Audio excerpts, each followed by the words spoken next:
एक समय की बात है। 5 मेंढक एक साथ किसी जंगल से जा रहे थे। चलते चलते उन मेंढक में से 3 मेंढक एक बड़े से गड्ढे में गिर जाते हैं। 5 में से 3 मेंढक गड्ढे में गिर गए तो ऊपर 2 बचे। अब गड्ढे में गिरने के बाद वह तीनों मेंढक ऊपर चढ़ने की बहुत कोशिश करते हैं, लेकिन वो गड्ढा बहुत बड़ा था। उस गड्ढे से बाहर निकलना इतना आसान नहीं था। अब गड्ढे के ऊपर जो 2 मेंढक बचे हुए थे, वह गड्ढे के अंदर देखकर उन तीनों मेंढक से कहते हैं कि अब तुम तीनों इस गड्ढे से कभी बाहर नहीं निकल सकते हो।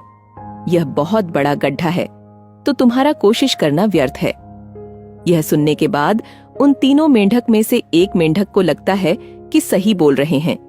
यह गड्ढा बहुत बड़ा है और अब हम इसमें से कभी नहीं निकल सकते हैं। तो वह मेंढक थोड़ी कोशिश करने के बाद हार मान लेता है और उसी गड्ढे में एक जगह आराम से जाकर बैठ जाता है। अब बाकी जो 2 मेंढक थे वह अभी भी ऊपर चढ़ने की कोशिश कर रहे थे। अब उन दोनों को देखकर ऊपर वाले मेंढक फिर से उन्हें यह कहते हैं कि तुम जो कोशिश कर रहे हो वह बेकार है।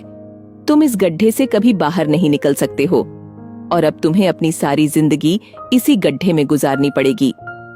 अब यह सुनने के बाद जो 2 मेंढक कोशिश कर रहे थे ऊपर चढ़ने की, उनमें से एक और मेंढक को यह लगता है कि यह सही बोल रहे हैं। अब हम इस गड्ढे से कभी बाहर नहीं निकल सकते हैं और वह भी हार मानकर बैठ जाता है।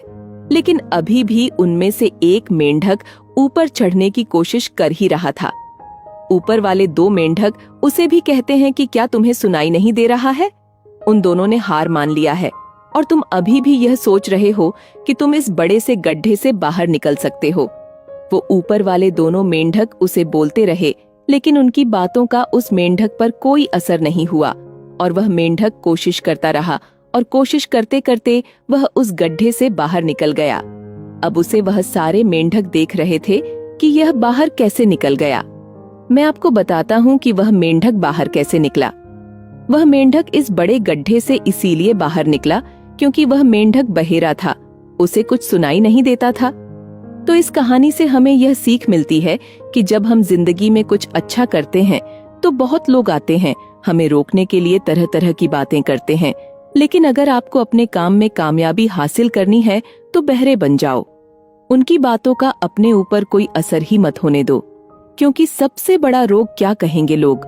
लोग तब भी कहते जब आप कुछ नहीं करते हो और तब भी कहते हैं जब आप कुछ करते हो। तो चाहे आप कुछ करो या ना करो, लोगों का काम है कहना, और वह तो कहेंगे ही। तो अगर आप इस कहानी को और भी लोगों तक पहुंचाना चाहते हो तो इस वीडियो को लाइक करो ताकि YouTube इस वीडियो को और भी लोगों तक पहुंचाए। और अगर कहानी अच्छी लगी हो तो हमारे चैनल को सब्सक्राइब जरूर करिए।